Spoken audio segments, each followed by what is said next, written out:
die halfway through. Sorry.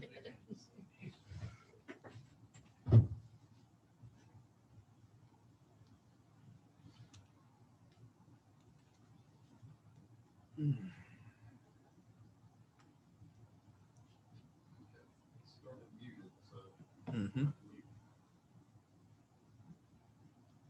Right, Jermaine? Yep, It's that's muted it. right here, so I shouldn't have to deal with it. You shouldn't have to deal with anything. Perfect.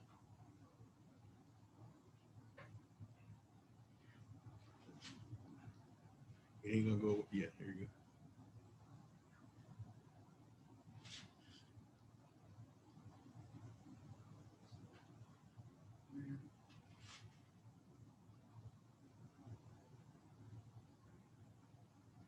See people joining.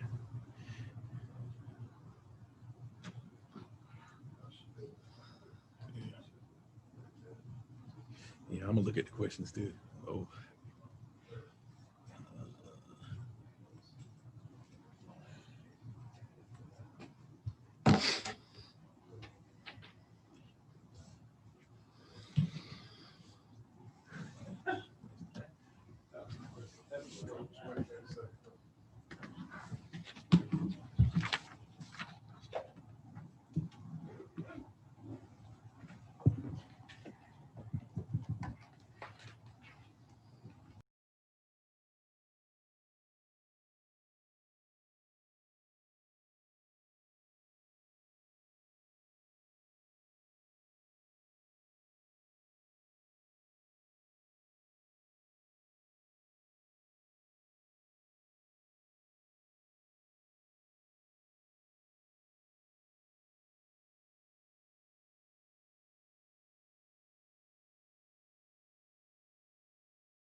Good afternoon.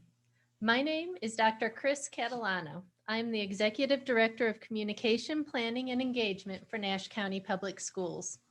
Thank you to everyone joining us today for our second virtual community information session. Today's topic is technology troubleshooting.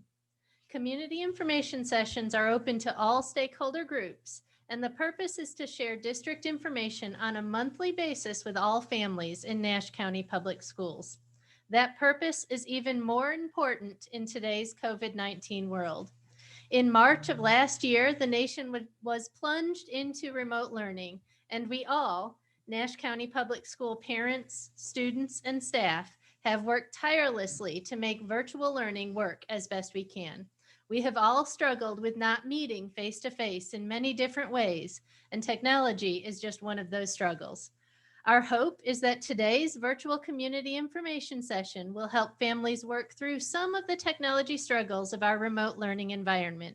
We will begin with a presentation by district technology staff led by Tremaine McQueen, our Chief Technology Officer, and Danny Plyler, our Director of Instructional Technology. Then we will move to a live question and answer session. I will serve as moderator for the Q&A portion of our program, selecting questions from the YouTube live chat to read to the group and answer. We will end our session today at 1 o'clock. So while our hope is that we can get to most of your questions, any remaining questions in the chat will be archived and answers to them will be posted on our Nash County Public School website. The presentation we will be using for today's discussion has been posted in the chat boxes of the platform for those of you who would like to follow along with us. I'm now going to turn things over to Tremaine McQueen, our Chief Technology Officer. Good afternoon. I am Tremaine McQueen, your Chief Technology Officer, and I'm happy to take this time to share some time with you as in troubleshooting our technology. We've brought a few people on this panel today, and we are technicians, we're instructional coaches, media coordinators, and also our Director of Instructional Technology. Our intent today is to simply bring some clarity and relief to you and your homes and some of our students. So let's get into the presentation. Let's begin. I'm going to start off with talking about a few things about our technology updates. And as you see on the screen, we have year to date, we have deployed about 3,222 hotspots over our district. And again, these hotspots are two different companies, one being T-Mobile, and we purchased those devices with 12 months of service with unlimited data. And we also have Sprint 1 million, and this is a partnered program that we use, and they provide us free hotspots. And again, we get those hotspots, and the students have those devices, and they are active as long as they have those devices. The second number we want to look at is our laptops being deployed. We have about 11,000 laptops that are deployed. And this is, like I said in the meeting the other night, I think this is very exceptional because we have this amount of laptops that we were able to deploy to most of our students, which is a good thing. For some of you that don't know, we have also purchased new technology for our pre-K as well, pre-K to our fourth grade. And that is consisted of Chromebooks, touch Chrome pads, and what have you. With that said, those particular devices are not here yet. We are still waiting on those devices, and we're expecting those devices to arrive here in mid-September. But from the latest reports that I've received, we're going to receive those devices early October. And we're still hopeful that we'll get those devices then. If you look at the next number, we have about, that's 1,025 support calls. Now, this is only support calls within 1 week. I used the week of August 17th through the 21st. And these are like I said, 1,025 support calls, and this is average of 205 calls per day. And I must say that this is very extreme. So what we've done, we have increased the level of our support. So we have partnered with our bus garage, and they have given us some bus monitors to help us with support, because a lot of the parents that were calling in wanted to talk to live people to get live help. So we knew that, and so we wanted to make sure that we accommodated that request. And with that said, moving on to the next number, which is 1,500, that's 1,506 support tickets. And between 14 technicians over our entire county, that is servicing over 900 teachers, almost 15,000 students, as well as other support staff. My guys got their hands, cut out for them, to be honest with you. So I just wanted to share these metrics with you today. And so, as I said, that we have some vital information that we want to share with you with troubleshooting tips. And I'm going to turn it over to Mr. Danny Plyler, who is our Director of Instructional Technology. So, Mr. Danny, it's on you. Thank you, Mr. McQueen. I am Danny Plyler, Director of Instructional Technology and Virtual Learning for Nash County Public Schools. I want to talk for a few minutes about how you can locate some technology support from our district website. If you go to our district website, www.ncpschools.net, and click on the coral button in the middle, the hashtag NCPS Strong. Once you've done that, on that page, over on the right side on the navigation, there'll be a link for technology support, FAQ, and videos. When you click there, you'll see on that page, scroll down a little, and you'll see there's the technology help desk number, as well as a list of things you can find information about. There'll be documentation there or videos. And just as an example, if you clicked on the first one, the learning management system, it will show you videos about how you can log into those particular areas of our website and find the information you need about that. So each one of those links on that page will give you, again, either documentation or helpful videos that'll show you how to do what you need to help your students. The next thing I want to talk about is logging into your particular device and resetting passwords. For Chromebooks, which is our students from 6th grade through 12th grade, to log into the Chromebook, they'll need their Nash County Public Schools email address. And the initial password for those accounts was back to school when the year started. If they need help resetting those passwords, the teacher can do that for them. For the Lenovo ThinkPads, which is for our students from grades 2 through 5, the username is, there's an example for you there, E with a school number and student. And again, our example, Bailey school number is 304. So they would log in with username E304 student, no spaces, no caps. And the passwords for those accounts are site-based. So if you're not sure what the password is for your particular school, contact the media coordinator at that school for the password. For resetting of passwords, anything for Gmail or for Rapid Identity, which is the NC Ed Cloud, first place you want to always go is to your teacher. Your teacher should have access to be able to change those passwords for you for both of those accounts, Gmail and Rapid Identity. If they have any difficulty doing that, then they will reach out to either the school technician or another central office staff person for assistance. And now we're going to talk a little bit about logging into NC Ed Cloud and Clever, and Ms. Anya Ross, media coordinator at MB Hubbard Elementary, will talk about that. Good afternoon. This is Ms. Ross. So what you would do to get into NC Ed Cloud, you would type that into your browser. The best way to do that is probably through Chrome.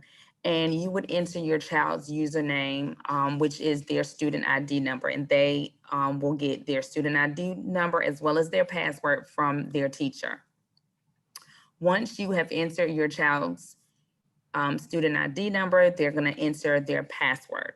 Again, this information should come from their homeroom teacher. Once that loads up, you would be on the screen where it's going to show all of the apps. And the C that is in the middle where that red arrow is where they would click on Clever. And in Clever, they will see their teachers' pages, as well as additional apps and resources such as iStation. And I'll pass it back over to Danny. All right, one of the things we use for monitoring of student progress, particularly in reading, is iStation. And I know a lot of our students are in the process of iStation testing right now. So particularly in grades K through 4, how you would access that app to load it. You want to make sure that you log into Google Chrome using your ncpschools.org email address. If you're not familiar with what the email address is, we use the first 3 letters of your first name, the first 3 letters of your last name, and the last 4 numbers of your student number at ncpschools.org. And there's an example there on the bottom of the screen. If my name was John Smith and my number was 1, 2, 3, 4, 5, 6, 7, 8, my email address would be johsmi5678 at ncpschools.org. Once you're logged into your email, you would want to open a new tab. And to get to the apps menu, you would type in Chrome://apps. If you see the iStation app there, then you're good to go. You can log back. You can go ahead and log into NC Ed Cloud and click on Clever, just as Ms. Ross demonstrated previously, and the iStation app should open. If you don't see it, which should be, then you would go to the Chrome Web Store. And since you're logged in with your NCP Schools email address, you will see the iStation app come up for you. We have specific apps that we've allowed students within the district to access, and iStation is one of those. And so it should show up quickly at the beginning. You would click on the app. You're going to get two menus that come up next. The first one's going to be for you to add to Chrome, and you're adding that extension or that app into Chrome, and then you're going to do add app. So once that happens, you're going to see Chrome tell you that it's checking on things to make sure that your account matches up with what you've requested. There's going to be a download happening on the bottom, and then it should take you back to the app menu. And then it should take you back to the app menu where you should see the iStation app again.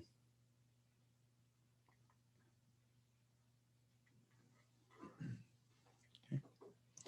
From there, you're going to go again to my.ncedcloud.org, and you'll see the pages that come up next, just like Ms. Ross showed you before, your username and password, and you would click on Clever after that. And there's the iStation app then within Clever. Once you open it, you should see the next 2 pictures come up there to show you that you're logging in. It'll tell you it should already do the configuration for you and log you into iStation. And I know some of our questions have been centered around Zoom meetings, and Ms. Sharon Strocock, Instructional Technology Facilitator at Southern Nash Middle School, is going to talk with you about connecting to Zoom meetings. Good morning. I am Ms. Strocock and from Southern Nash Middle School. Just to get you onto these Zoom meetings, what we're going to do is pretty simple. We log into our laptop, log on to Canvas, and open a class. And inside those classes, there'll be a Zoom section. Once you get into that Zoom section, you may be home free. That may be what you need. You just click join and you're joining the meeting. But if this window comes up where it says add Zoom, you're not going to add Zoom. That is not one of the allowed apps. What you're going to do is go to those little tiny blue letters on the bottom that says join from your browser. Click on those. The next window you should see is this part, your name, I'm not a robot, and join. It is possible that you won't see I'm not a robot. If you don't see that section, that's when you're going to go to PepsiCo. So if the robot question doesn't come up, you're going to go to Pepsi.com, and that will kind of make the computer accept or pop up the acceptable use policy. Click on yes to that, go back in, that you can open that in a separate window, and then go back into your previous window, and that I'm not a robot should be showing up for you. Once you're in there, you're ready to get into your classes. You may be put into a waiting room. That's just a precaution for teachers to ensure that only students are going into Zoom.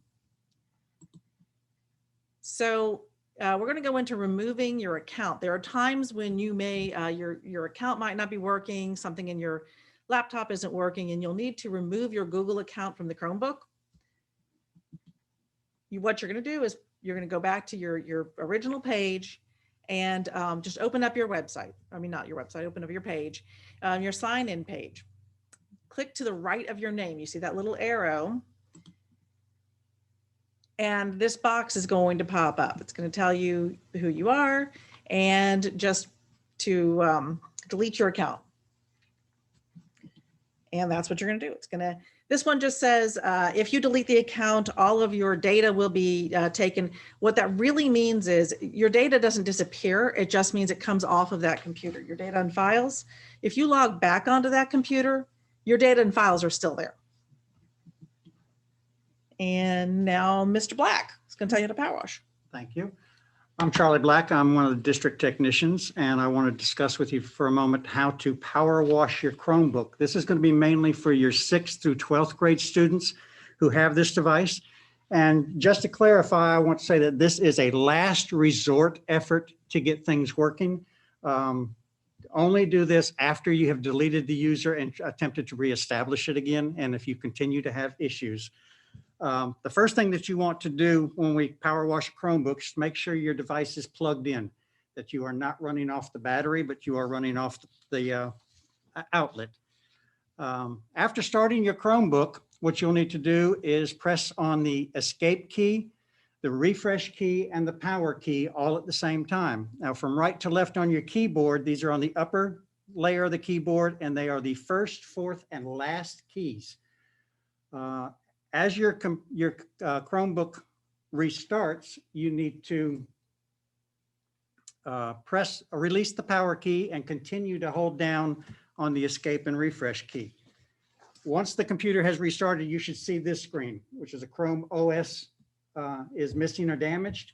At this screen, you need to press the Control D. Now, if you do not see this screen, or if another login screen comes up, you need to attempt the last session again and press the escape, refresh, and power keys until this screen shows up. Once you have pressed the Control D key, you will see this next screen, which says that you're to turn off your OS verification.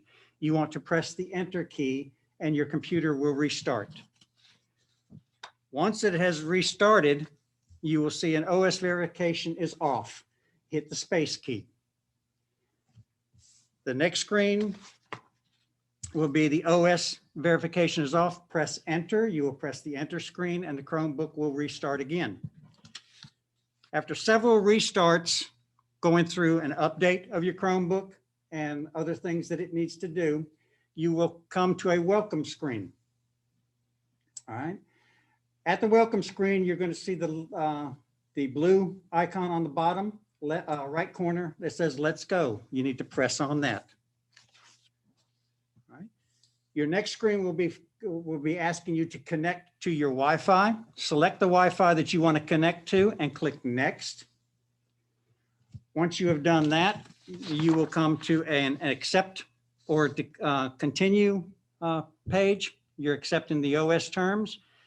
There is a small button over on the left side. You want to click on that or slide that to the left because we're not going to send any information to Google. And then you want to click the accept and continue button.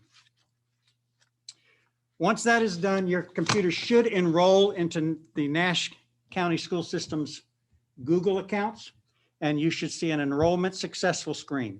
Once you see this, click Done. All right.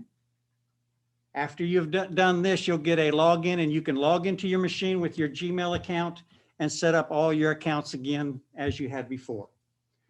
The next thing we want to discuss is removing the Google account from the ThinkPad. Now there are two different ways of doing this. One is if you have used the sync option in Google, and the other is just if you have only logged in with Gmail. Whether you use the sync option or the Gmail option, the one thing that you need to do on both of these is clear the history once you're finished. And these are for the devices that are going to be used mainly for 2nd through 5th graders. When you turn on your machine and log in, the first thing you want to do is open up Chrome and open up your Gmail account. In the upper right-hand corner, you're going to see a user account icon. You want to click on this user account icon, and it'll bring you this screen, which will give you a username and several options. I want you to click on the gear across from where it says Other People. This will bring up another screen that will have your user account. If you will hover the mouse over the left upper side of that box, you will see 3 dots. You need to click on those 3 dots.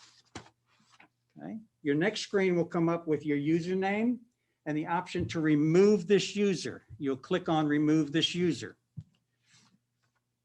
Another screen will come up just verifying this is what you want to do, and you'll click Remove this user again. Once this is finished, you will close out of Chrome and then close out of this user screen. And you have removed the user account when it has been synced with Google Chrome. What we want to do now is remove the Gmail account if you're only using Gmail. So you open up your Gmail account and you're going to see a user icon on the lower portion of it in the box that says Nash County Public Schools. I want you to click on that icon and you're going to get a drop-down box with your username. You will click Sign Out. Once you have signed out of your account, you will get another screen where it gives you your account and 2 options: to use another account or to remove an account. You want to click Remove an Account. This will give you the option of which account to remove. You click on the account you want to remove and you click on Yes, Remove. Your account has now been removed from Gmail. You close out of Chrome. And now we want to remove the history after we've done both of these things, or one of them for each, however you have done it. So you want to open up Google Chrome. On the upper right-hand corner, you're going to see 3 dots. You click on those 3 dots. You click on History once, and it'll open up another box, and you click on History again. This will give you the option on the left-hand side where it says close or clear browser data. You want to click on that. All right. In this screen, you're going to see where it says time range. You want to click on the box that's next to that and select all time. You're removing all data that is associated with your account. And in the bottom, you will click clear data. Close out of the Chrome browser and you are finished. All right, I'm going to turn it back over to Ms. Anya Ross.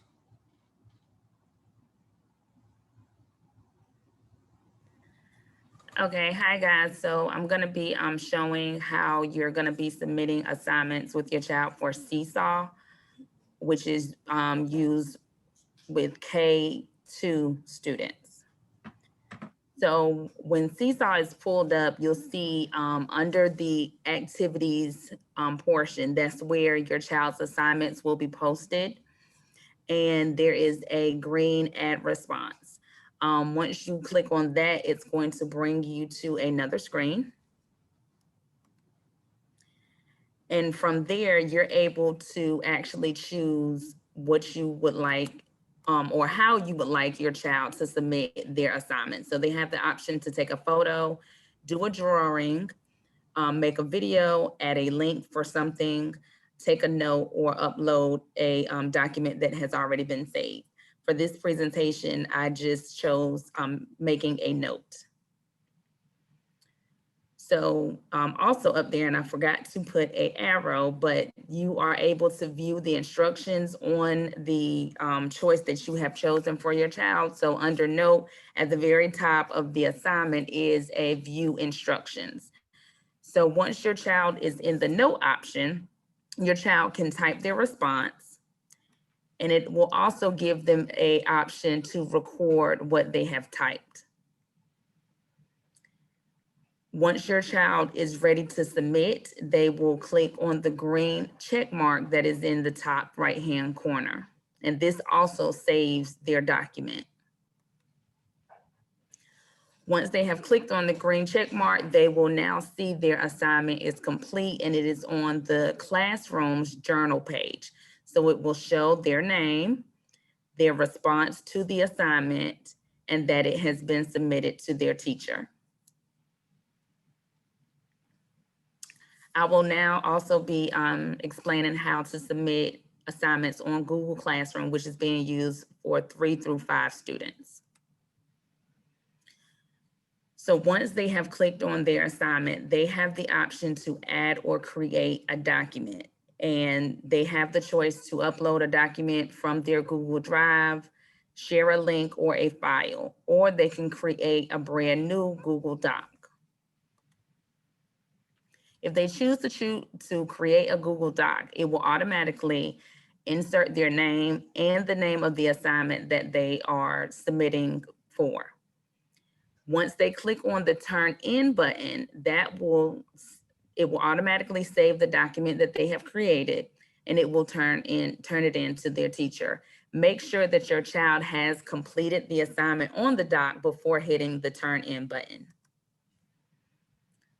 Once they have clicked to turn in your work, it will give them a notice saying that they are now submitting, so that if they are not finished, they have the option to go back or to go ahead on and turn it in to their teacher for grading.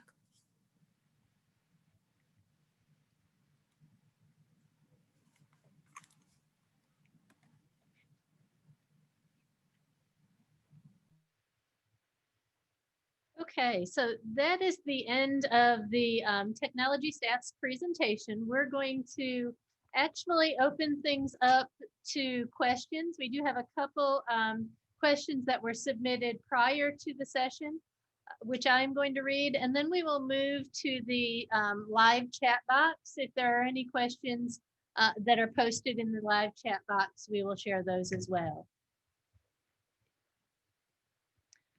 So first question from a Nash County Public School parent.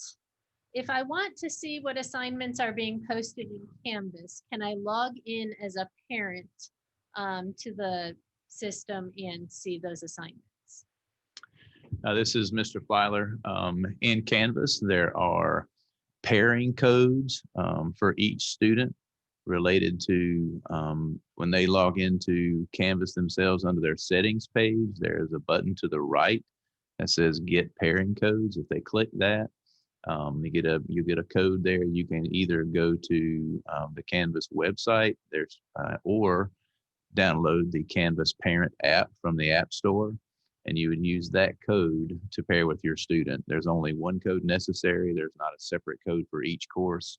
Once you pair with your student one time, then you'll have access to all of their courses. Okay, a second question from a parent. We do not have internet at home. How can I request a hotspot for my student? Yes, to request a hotspot, they can simply go to our district website, which is www.ncpschools.net. Once they reach that page, click on services menu and then click on technology. Under technology, there should be a page on the right-hand side that says hotspot request. Click on that and simply fill it out, and then that will complete the form for your hotspot request. We have a couple questions in the chat. Question: when my son is on his laptop in the Zoom meeting, it kicks him off and we can't hear the teacher. So sound in the Zoom meeting. All right. So when my son is in the Zoom meeting, his laptop he's kicked off, and then he can't hear the teacher. All right. Number one, the first question I would ask is the student connected to a hotspot, or what type of home network that they're connecting to. And then we will probably do some troubleshooting. But one of the things to check if you're using a hotspot, the rule of thumb always with a hotspot, if you get good cell coverage in your area and it's consistent, then the hotspot should work the same. If not, if you don't already get good cell coverage, then that hotspot 9 times out of 10 is probably going to fall suit. So if you're on and off, that depends on whether your cell coverage is good there. Another thing I would try to is have, if you're having problems staying on to the Zoom classes like that, is to restart your home router. Just simply just unplug it, plug it back in. And if you're continuing to have those problems, my recommendation there would be to contact your service provider to see if there's any kind of latency that's going on there. One of the other things that we discovered with Zoom with the hearing problem, we have also contacted Zoom to let them know that we're having problems, widespread with hearing the teachers and the teachers hearing the students. And they let us know about it was possibly an app issue, or there was possibly the way that we're connecting. But it was kind of confusing because Zoom doesn't allow students to create accounts under 16 years of age. So they were saying that we should use the account way, and that means that you would have to download the app and log in through the app to use the account, but students can't create accounts.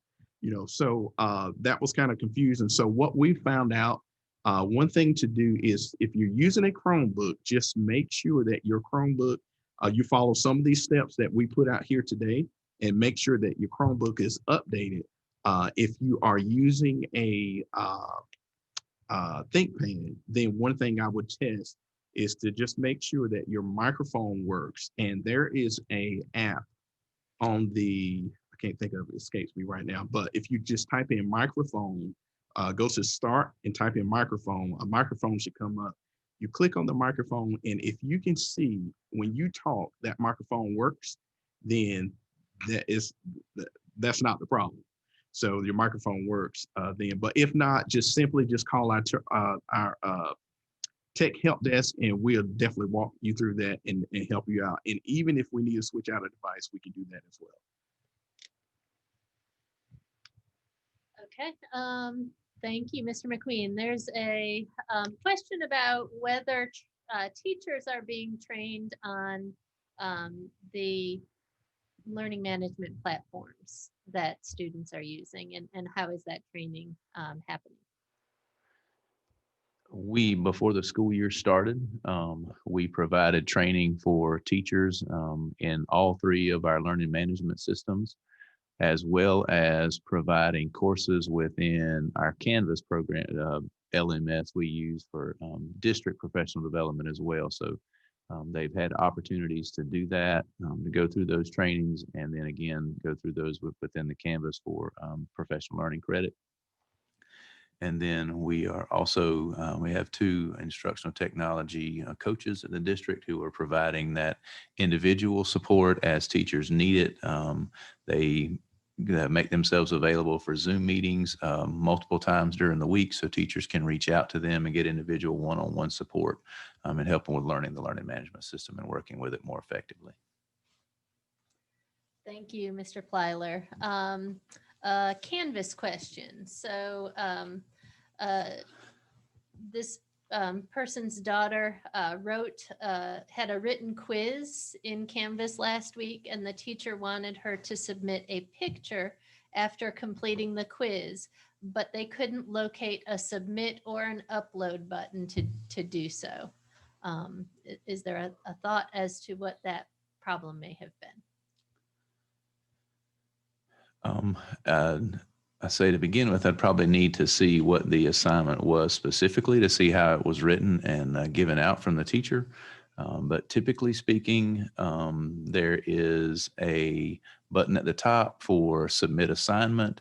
And then within that, within Canvas, there is a rich content editor that they have the option to upload pictures within that, or it doesn't allow to copy and paste, but there's a place for them to upload pictures there.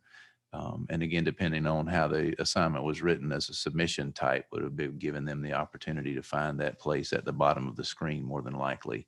But again, I would really need to see what the assignment was, but that's the basic idea of how the assignments are created.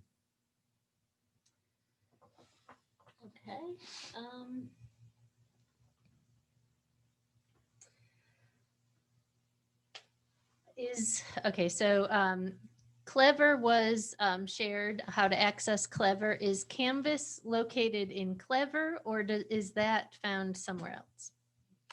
I realize we did not add that, and my apologies to that. So in the part of the presentation where Ms. Ross talked about logging into NC Ed Cloud, have we got the presentation still up? If you can back up just a second. Yeah, keep going. Let me see if I can see what page it's on, what slide it is.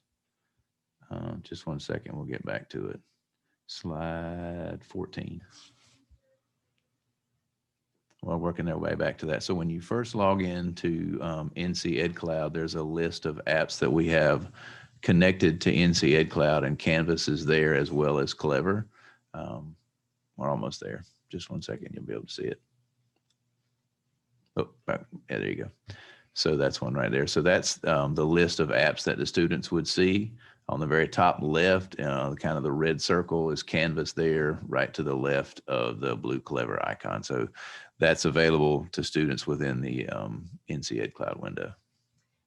Could you also talk through what those other apps are that students see? Sure.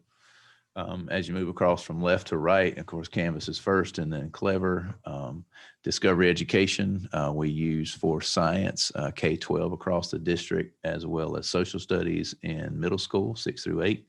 The Savas Easy Bridge is really just for our high school students for English and math.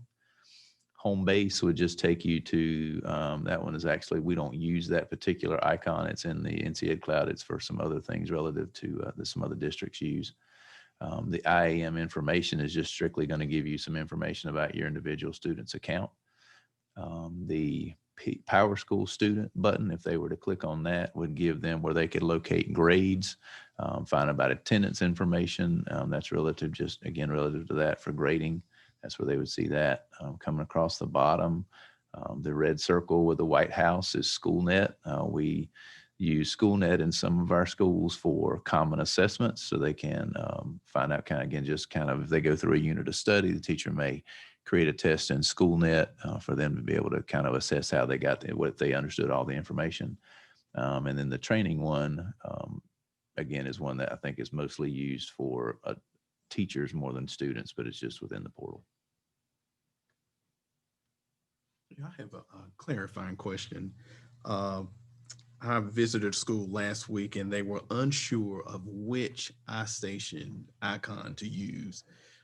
They logged into NC My Ed Cloud, and then it would show up there, and then they would click on Clever, and then it shows up there. Very good clarifying question. Yes. So last year, when the state had a contract with iStation, rostering and everything was done within NC Ed Cloud, and the app is still there. We kept it for the summertime for our summer jumpstart program, so the app is still within there. But because the state doesn't have that contract anymore, we don't roster through NC Ed Cloud anymore. So that's why we are using iStation within Clever instead of NC Ed Cloud. So you will see the app there. But only our administrators use it and connect to it from NC Ed Cloud. All of our teachers and students go through Clever to find iStation. Thank you. Good clarification. So what applications are in Clever that students would access? So a lot. At elementary, I'm going to go just for just a second and pull up the page for myself so I don't miss anything. Give me just a second and I will pull that up. To begin with, across our district now, we are using a program called Case 21 that is covering our benchmarks, and that's really across the district, elementary, middle, and high school. Students may be right now in the process of taking some of those assessments. at elementary school. I'm trying to type and talk. I'm not getting my password right. Just a second.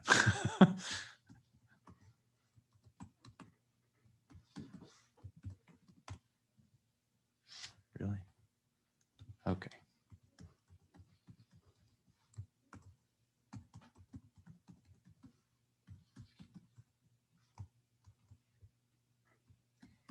So again, the question was, what applications can be found in Clever once a student logs into Clever? Okay. So depending on, let's see, for across the district, it would be studies weekly is one we use for social studies at elementary school. Seesaw for K2 is there within Clever. That's their learning management system. There are some that we use. There's one called Sora right now that is available. It's just a reading program. There are books that are available for students K-12 they are free to read at any time. It's open to any student, and it's not a checkout system like a regular library. You just open the book, read it as you want to. You don't have to it's open to anybody, and it will probably say Nash County Public School account. It won't give you a particular name. Oh, Great Minds for elementary school for ELA and math. There are videos there that'll walk through each unit as you're going through study with your teachers. That's available to you. iReady for our middle school for math, 6-8. Again, the iStation app is there. InCase is the, as I mentioned, Case 21. That's the icon we're using for our benchmark testing. And again, there's some other, learning.com is one K8 uses. There's digital citizenship programs and lessons there for them. And depending on your particular school, there may be some other ones that the individual schools may have purchased. And one thing I want to add to, I was sitting here thinking, I think we all have something to add to the table when it comes down to the most commonly issues that we're seeing out there. And one of the things that I want to point out, if parents are using Google Classroom or anything that is just acting wonky, a lot of pictures not coming down or things are not looking like they're supposed to, it is most of the time the Zscaler. And what Zscaler is our district filter. That filter is our web filter, and that is basically rules to say that students can go here, students can go here, this is allowed and this is not allowed. And that is provided to us by our state, by the state. So the way to test to see if the filter is a problem is you would open up a new tab and simply go to Pepsi.com. Now, if you go, that's like the drink. So if you go to Pepsi.com and it does display blue, you see Pepsi, then that means that you're in the filter. Otherwise, it will prompt you with a username, and that username is going to be your entire email address. And that's the student email address, first three of the first name, first three of the last name, and the last four of the student ID at ncpschools.org. That's very important because a lot of students are still trying to use the old domain at nrms.org.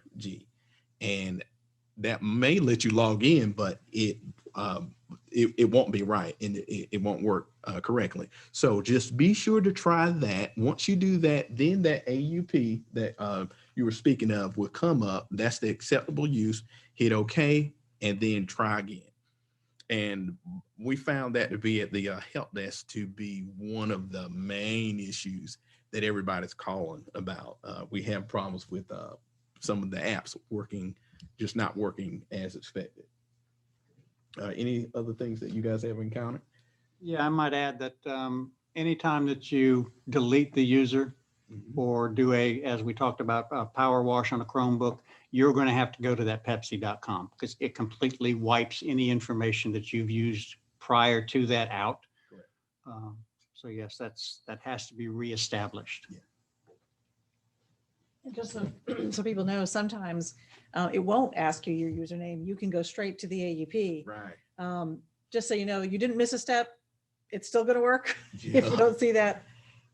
Yeah. Anything else? Ms. Ross, do you have any kind of tips that you've been seeing frequently that you'd like to add? Just that in both Seesaw and Google Classroom, if the teacher has put a specific method that they would like the assignment submitted, sometimes it will be attached to the activity or the assignment. Parents are to click on that document, and it again will pop up with the student's name for them to go ahead on and enter their response. So that is also an option. I could not show it on the slide, but that is also an option in both Seesaw and Google Classroom. And one of the other things I'm thinking about, Charlie, do you want to talk to them about how the students are still logging into their current Chromebooks with their old account and how it kind of creates a Well, what I have found in a couple of the middle schools and high schools is not so much that they're logging in with it, is that they've never logged out of it. correct.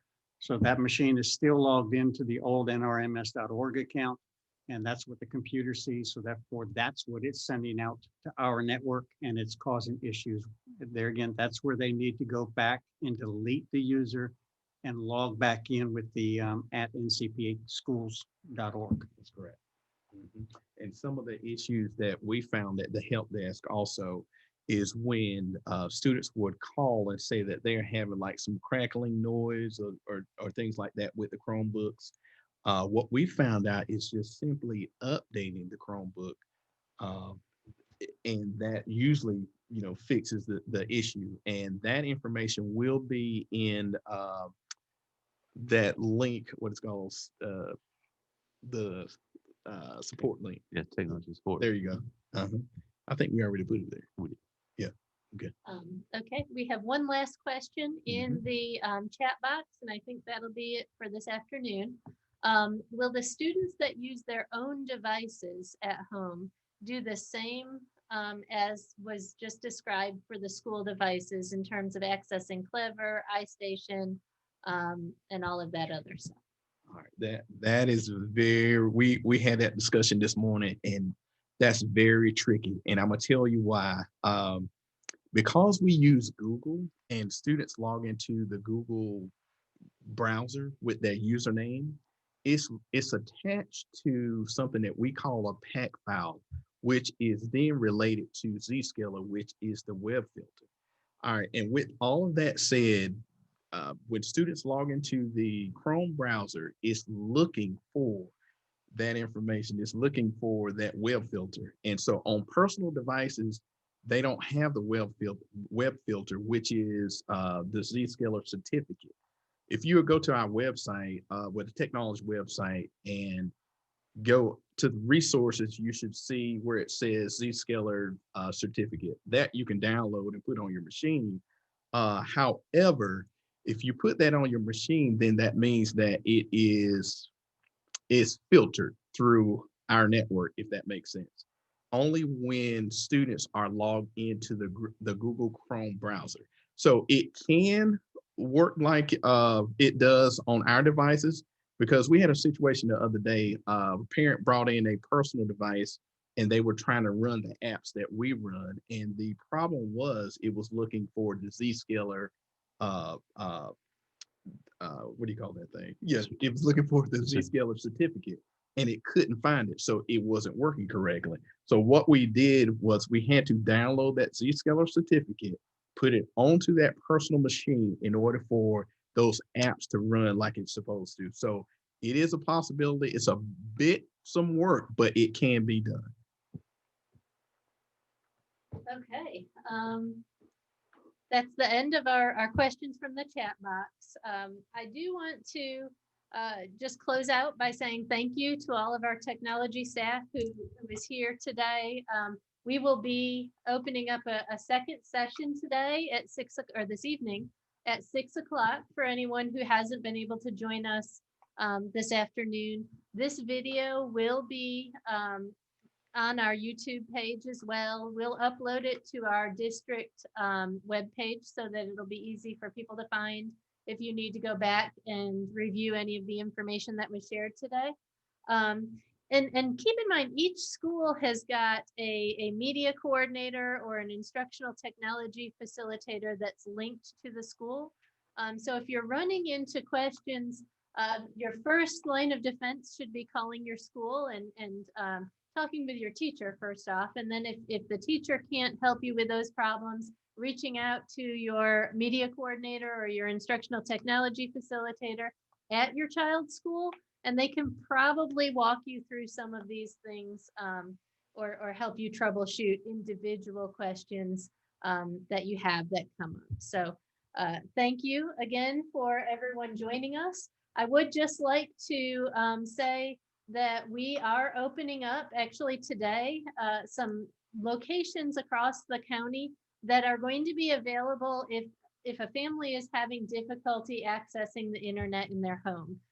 Maybe that situation that Mr. McQueen described where the hotspot just doesn't work at your house because you don't have a really great cell signal, or your internet is just acting up. There are some businesses across the district that have pretty good Wi-Fi connectivity at that business, and they have volunteered to open their doors to Nash County Public School students for a bit of time each day so that they can go in and get some of their work done. And we also have 3 schools that have Wi-Fi access out into their parking lots a good ways. So we have opened up 3 parking lots for about 20 or 30 vehicles to drive up and use the Wi-Fi. You'll be able to stay in the car and log on to the school's Wi-Fi from those schools. So if you're interested in taking advantage of either one of these opportunities, you can call the number 462-2509 and we'll give you more information. And if you're interested, sign you up for one of the locations to go to use the internet for some time. So thank you to everybody, and we will be back at 6 o'clock tonight with similar information and maybe some new questions.